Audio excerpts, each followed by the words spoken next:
Hi there. This is Long John Nebel. In the brief period of time available, I'm going to bring to you a picture of one of the most unbelievable things to occur in the 20th century. The fantastic phenomenon of madness, or soul-shaking prophecy of hope or horror. Events which shook this country and most of the rest of the world. It was, of course, the age of flying saucers. Very possibly the most amazing phenomenon in the history of modern times. Sightings of spacecraft from other planets, even other galaxies. Telepathic or mechanical contact with these occupants of these ships. Meetings and speaking with people from other planets. Trips to the other planets in flying saucers, and even wilder. These were but a few of the amazing claims made by the men who created the hypnotic rage of flying saucers and UFOs. I don't buy any of it, but I'll say that only once. From this point forward, you make up your own mind. According to Englishman Desmond Leslie, the first interplanetary traveler, a visitor from Venus appeared on Earth 18,617,841 BC. Others, like the late scholar Morris K. Jessup, dated the origin of UFOs from biblical times. But in terms of this modern era, it all began with a flying businessman named Kenneth Arnold, who on June 24th, 1947, spotted 9 discs near Mount Rainier. Now, when interviewed about this sighting, he reported that they seemed to skip across the sky like flying saucers. Following this now historical Arnold episode came the tragic affair of the Goodman Field Air Base in Kentucky, when Captain Thomas Mantell, United States Air Force, was sent up to investigate a crimson saucer. Still climbing at 10,000 feet, the captain radioed that it, to quote, "looks metallic and it's tremendous. I'm going to 20,000 feet." That was the last ever heard of Mantell. He disappeared into the clouds and moments later crashed to Earth and was killed. According to one Air Force release, the tragedy had occurred as a result of Captain Mantell's attempt to reach Venus. Yes, you may say that's pretty wild. And of course, there are many, many other things that have happened during this period. Then came the Gorman case. The plane of a North Dakota George Gorman who was repeatedly attacked by a light. During this period, as other sightings piled up, the Air Force established a number of agencies to investigate these extraordinary happenings. But things had only begun to pop. Now opened the era of the contactees. That is, people who claimed that saucers had landed and that they had made contact with the actual occupants. Among the first important of these contactees was Dan Fry. His initial experience took place on the 4th of July back in the year of 1950 at the White Sands Proving Grounds in New Mexico. He met a voice. This is Dan. I was sent to the White Sands Proving Grounds to set up instrumentation for the testing of some very large rocket motors. On this particular holiday, unfortunately, the air conditioning system broke down and the building became very hot. Figuring that it was cooler outside than inside, I decided to go out and take a hike in the desert air. And I'd gone about half to three-quarters of a mile when I observed an object coming toward me from over the peaks of the Oregon Mountain. I couldn't determine much about it when I first saw it because it was after sundown and the moon hadn't come up yet. I merely saw that there was something there that was obscuring the light from the stars. As I continued to watch it, it grew in size and eventually made a landing about 70 feet from where I was standing.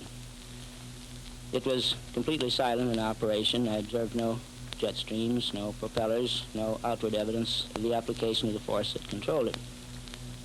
This was extremely startling to me because I had been for some years engaged in the rocket and aircraft industries, and I thought I was at least reasonably familiar with all types of airframe that we were producing or attempting to produce at the time. And this, of course, bore not the least resemblance to any one of these objects. Also, it was coming down too slowly to have been supported by even the most efficient sort of airframe, which indicated that either it was a lighter-than aircraft or whoever had built it had solved some problems of which our best physicists had only commenced to dream at that time. I almost became convinced that it was and must be a craft from someplace other than this Earth. And understandably enough, I became considerably perturbed, not to say frightened out of my wits. Not quite out of my wits because I didn't break into a run or anything. I remained frozen to the spot. I made all kinds of explanations, saying this was canny thinking on my part. I didn't want to attract attention to myself by breaking into a run, but perhaps the truth of the matter is that I was just scared stiff. Anyway, I didn't move. I saw it come in and touch down about 70 feet from where I was standing. I heard a very definite crackling of the brush as it settled, and this, of course, removed the last possibility that it was, in fact, a lighter-than-air craft. The object was an oblate spheroid, a sphere that is considerably flattened at the top and bottom. It was about 30 feet in diameter at the widest point and about 16 feet in height. On the ground, it had a silvery color. After observing it for some time, not knowing whether to approach it or to get out of there, I found myself approaching it a step at a time very cautiously. I walked up to within a step or two of it and then made a circle about it to see if I could see any doors, windows, or openings of any sort. I didn't see any. It was a smooth, unbroken sphere or spheroid. In other words, you were the first man to actually have a physical contact with a flying saucer as far as the White Sands Desert was concerned. Then came the high point in UFO history, June 1952. It was a month which was swamped with amazing sightings, climaxed by the events of June 20th. On this occasion, 7 blips appeared on the radar screen at Washington National Airport, and jets went aloft to identify the objects which seemed to function as aircraft. Radar observed the blips accelerate from 125 miles per hour to 500 miles per hour, turning at 90-degree angles as they went. At one point, they stopped in mid-flight and reversed the course. At another, they were clocked at speeds in excess of 7,200 miles per hour.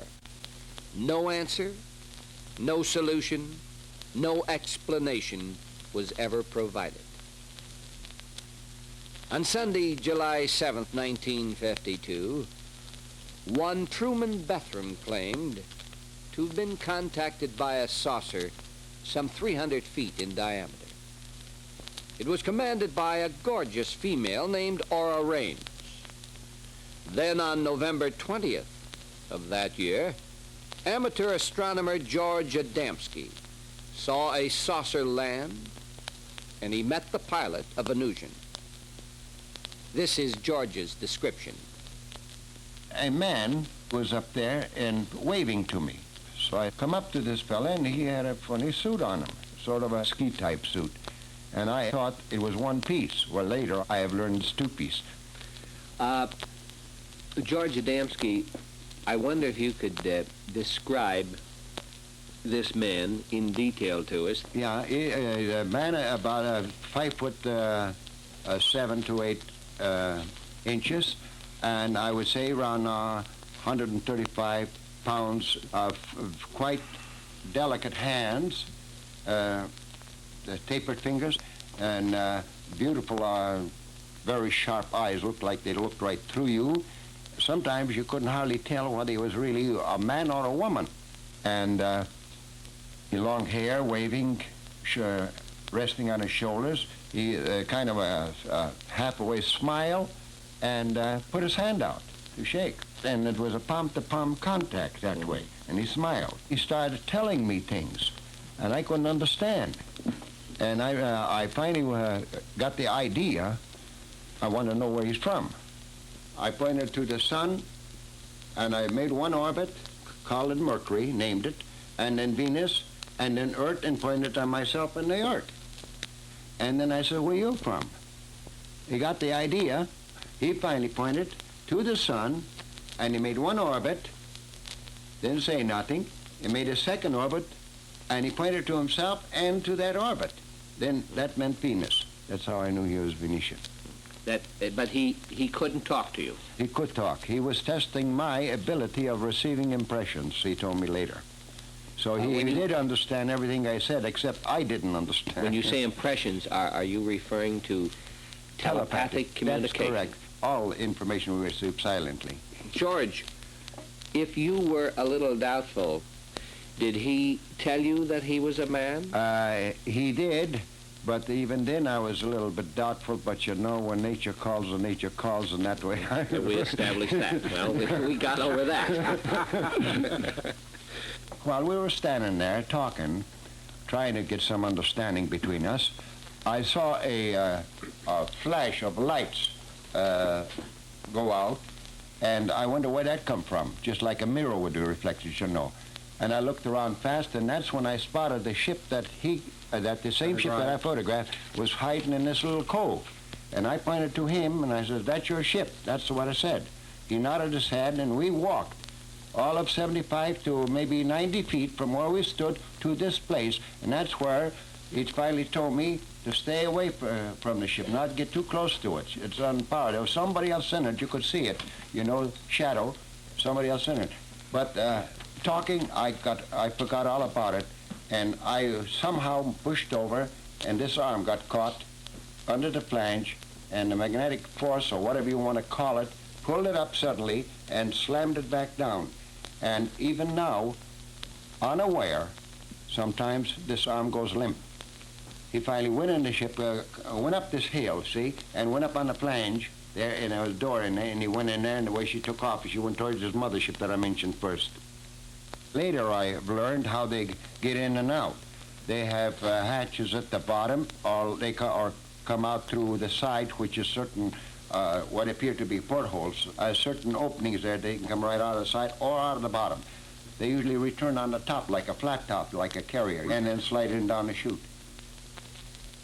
The second of the famous flying saucer Georges, George Van Tassel. He met a man from another planet in the following year. This visitor bore the name Salganda. This is the incident as told by George Van Tassel. George, I wonder if you can tell me about the first contact that you had. Yes, John. This occurred on August the 24th of 1953 at approximately 2 o'clock in the morning. The wife and I were sleeping out in the open in the desert because of the heat in August. I woke up and looked around, and there was a man standing there at the foot of the bed. I said, "What do you want?" He smiled at me and said, "My name is Solganda, and I would be pleased to show you our craft." After I said, "What do you want?" I never uttered another word during the whole course of this contact. Every time I thought of something to ask, he was answering me before I got the first sentence out. How did he answer? The first word. The only English I can compare to his speech was that of Ronald Coleman, who I think spoke the English language as near perfectly as anybody ever did. I tried to awaken the wife, and she seemed to be under some spell, so I got out of bed and walked with him down to the ship 100 yards away, which was a bell-shaped type of craft with portholes up near the top, and was roughly 36 feet in diameter at the rim and 19 feet high on the outside, and inside was circular with a cage in the middle through which a shaft went up into the dome from a rotor under the deck. And as I approached this ship with this man, I became very nauseated, and this became greater as I got closer to the ship. However, after I passed underneath the ship and stepped on this spot on the ground, which had turned butter color almost, I started to rise up into the bottom of the ship. This man followed me up on an anti-gravity beam. I stepped inside, and as he walked along this wall, he appeared to snap his thumb. And I don't know whether there was a sound that he made, but seats came out of the wall and made a curved lounge. And he did the same thing on the top part of the shelf. And 4 doors opened with instruments mounted on the bottom of the doors, and in the open position, placed the instruments before the portholes. And we passed behind the 3 men who were on the ship who never got off. The center man apparently was controlling the ship, and the other 2 were standing beside him. And after we passed the crew, he again flicked his thumb up on the higher wall, and the door slid open, and in this compartment were a number of their uniforms, which appeared to be very similar. The blouse appeared to be very similar to our sweatshirts, of a very close-knit material, and the pants of a similar material, only snug around the ankles. He explained that this compartment cleaned and deodorized their clothing by a density of light process. I thought to ask him if all of their people were the same height, and before I could get the first word out, he answered. Do you think that was a coincidence, or do you think he was reading your mind? Well, I know he was reading my mind.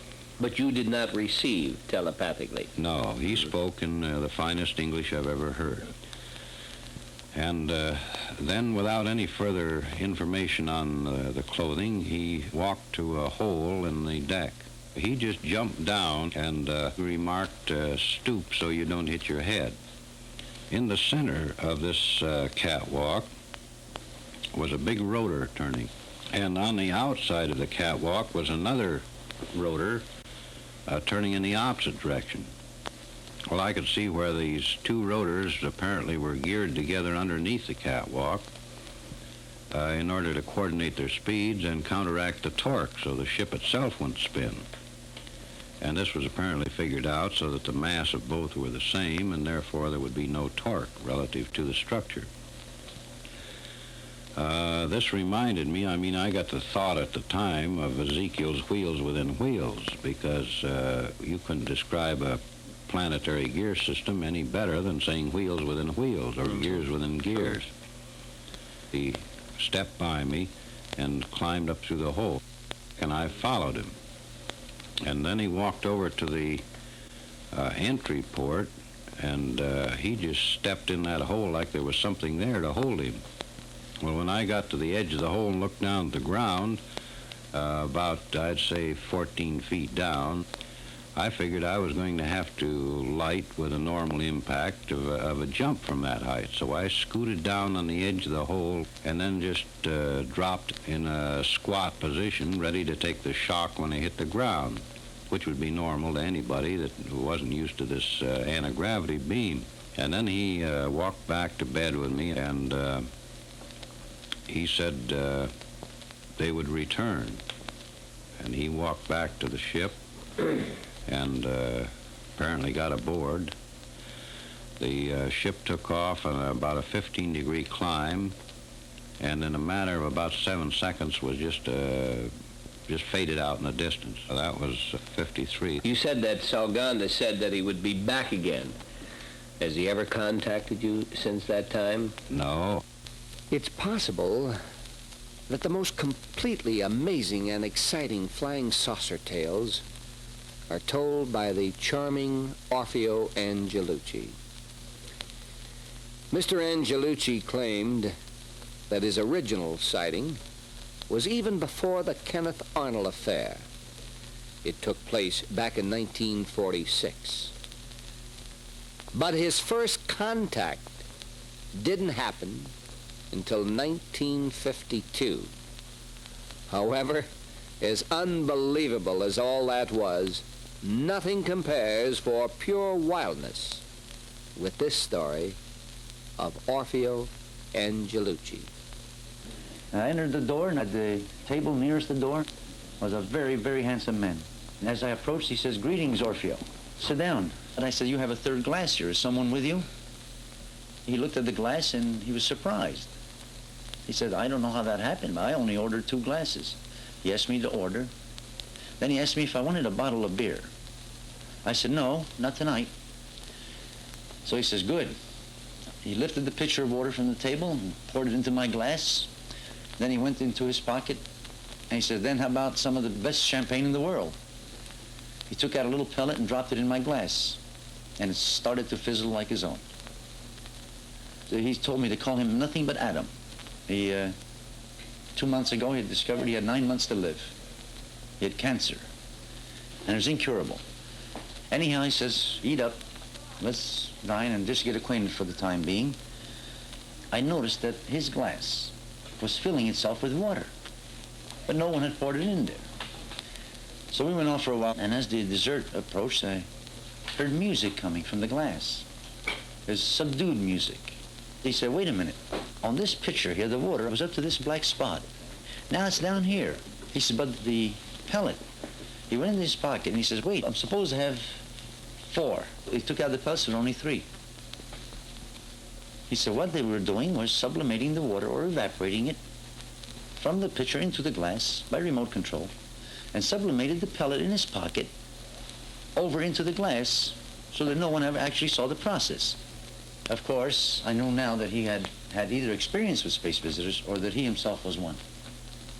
And then I looked up at him, and I noticed that he was looking now intently into the glass. He had a little smile on his face, yet tears were streaming down his eyes, landing right on the table before him.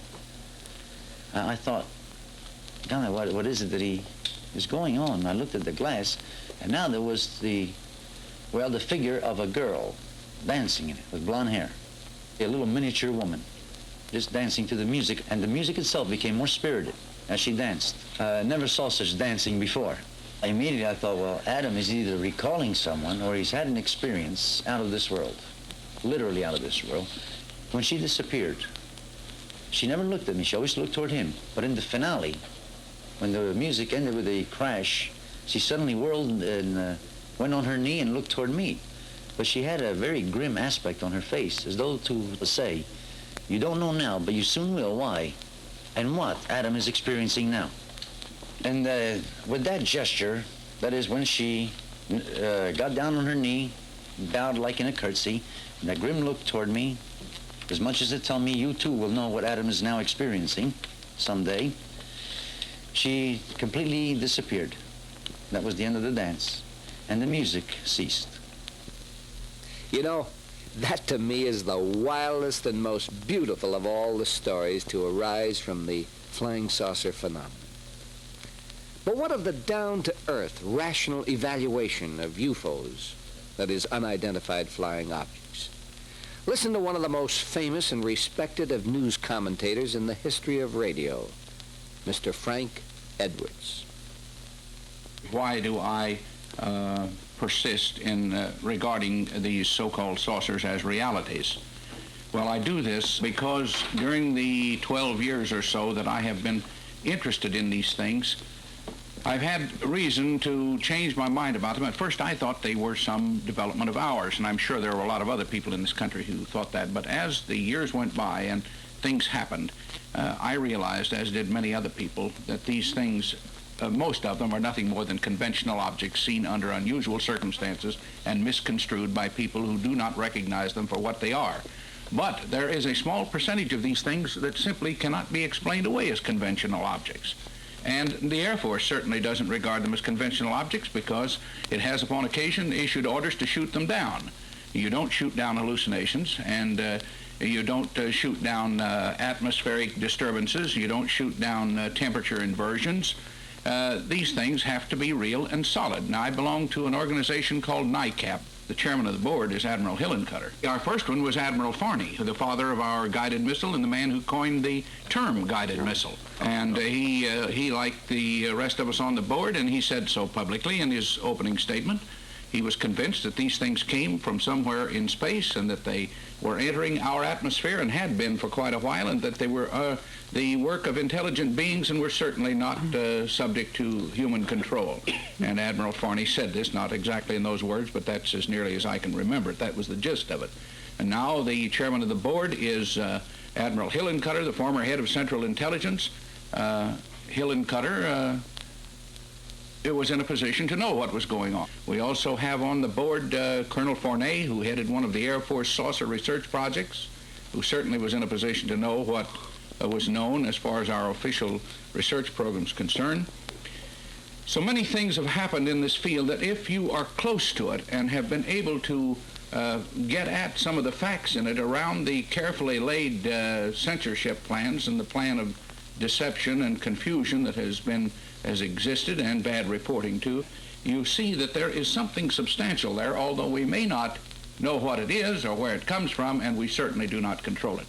In my opinion as a newsman, and in my judgment as a newsman of 36 years experience in broadcasting alone, I feel that this could be one of the biggest news stories of all time if we can get the facts out before the public and the reality of these things and their origin, as some of us suspect the origin to be, can be confirmed. I agree with Dr. Herman Oberth and with Admiral Farney and others that these things are probably interplanetary, and that I have no idea where they come from, but I am confident in view of all the evidence that has piled up about them that they certainly do not originate on the Earth, but where they come from and why, I don't know. These things have been photographed, and they have been seen, and they have been tracked by radar, and the government has issued a book on how to recognize them when you see them on a radar screen, how they performed when they came over the city of Washington in numbers on the night of July 19th and 20th, 1952, and about 3 nights later they were back again, and then on the night of August 13th, 1952, according to this government book which I have in my possession, there were 68 of them over Washington at one time, and the book was issued for the guidance of control tower men and other men, how to recognize the things and how to know what you were seeing when you saw them. Now, to those who haven't seen them, let me say that these things are fully as real as cosmic rays. I've never seen one of them either, but I have seen the tracks that they've made when they were photographed. I've also seen the pictures of these things when they have been photographed. And so they are at least as real as cosmic rays, and for that reason, they constitute another thing that we know exists, but which we certainly do not fully understand. Yet always, on the other hand, we have the really unbelievable claims of men like Dan Martin. What happened in 1955, Dan Martin? I guess it was midnight. I was driving along a rather remote section of Texas. Suddenly, I began to tingle. So I pulled off to the side of the road. Just as I came to a stop, an object came up from behind me and on the opposite side of the road. And it came to a stop, pulled just ahead of me. The back end of the thing was just about even with my radiator. Now, this thing had very much the appearance and was about the size of a diesel railroad locomotive, possibly 50 feet long. and I could see what appeared to me to be two men through glass or windows. But I walked up to within about 4 feet, I'd say. The door opened in the stern. A lady stepped out on the ground. Now, this lady weighed around 120 pounds, maybe. She was wearing a mask. It had glasses over the eyes. Then she hooked her thumbs under this thing, and she peeled it back over her head and held it in her hand. She looked at me and smiled. Now, I know that you're going to say, oh, she was a gorgeous beauty, but I didn't say that. But she was a very nice-looking girl. And she said, hello there, Mr. Martin. She didn't say hello thee, or she didn't use any Bible terms. She said, hello there, Mr. Martin.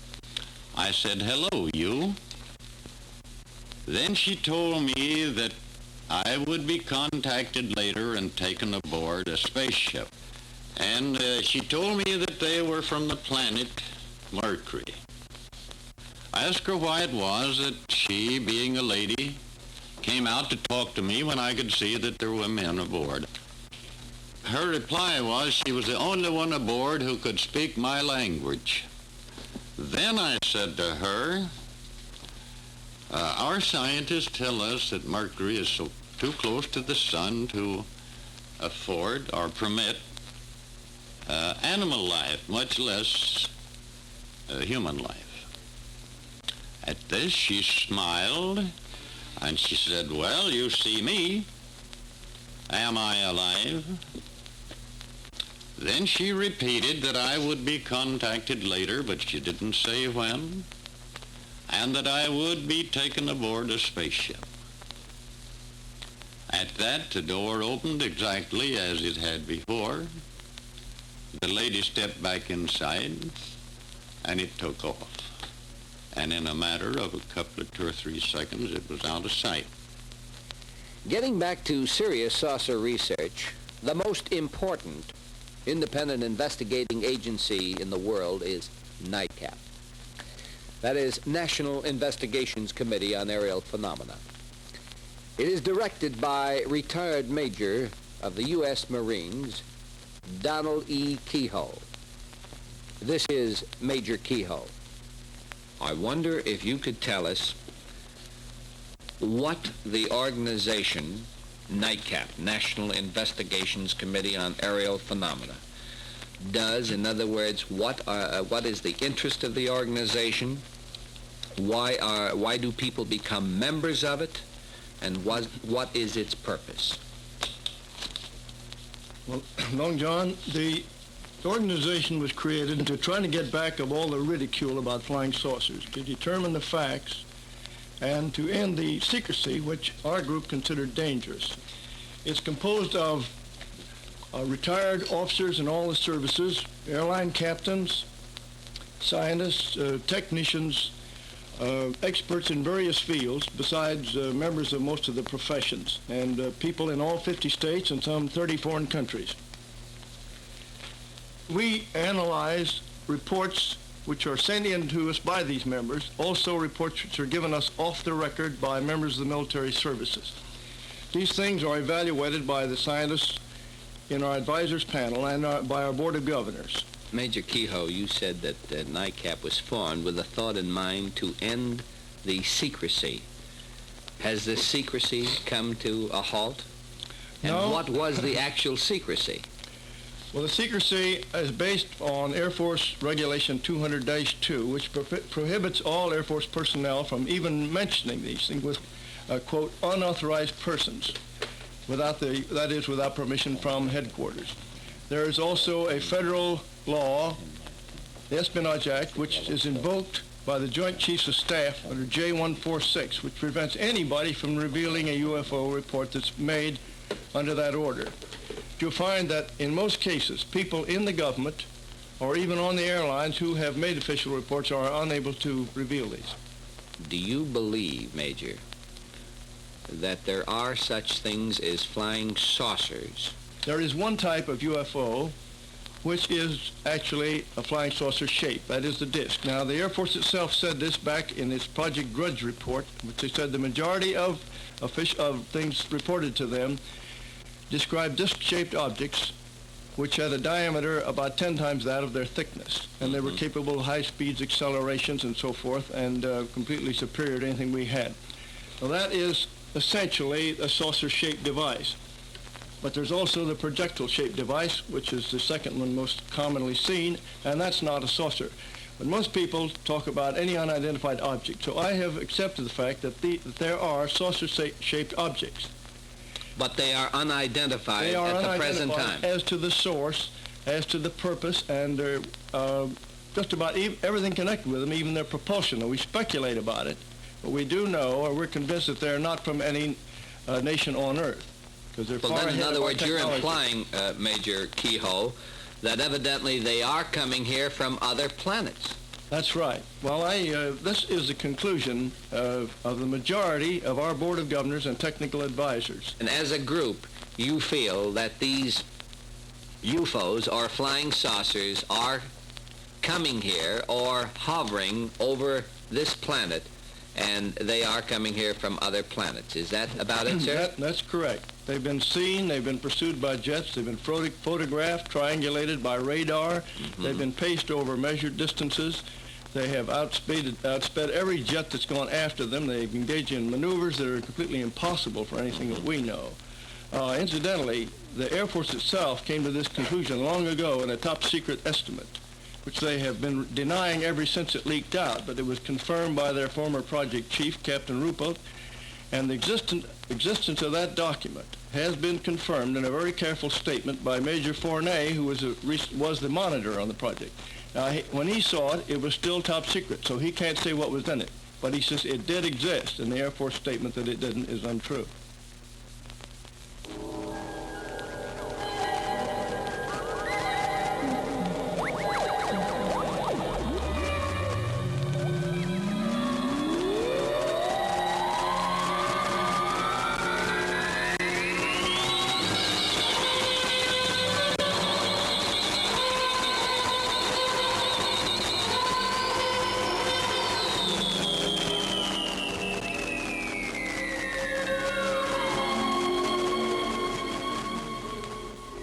And that's about it. Oh, I don't mean that there's not a tremendous amount more. There are dozens of other siders and contactees who could have told their stories, but obviously space doesn't permit. However, these were the top figures in the flying saucer UFO age. And whenever this time is remembered, these will be the men they talk about. These, and may I fondly hope, the man who originally introduced this incredible period to the American public. Yours truly, Long John Nebel.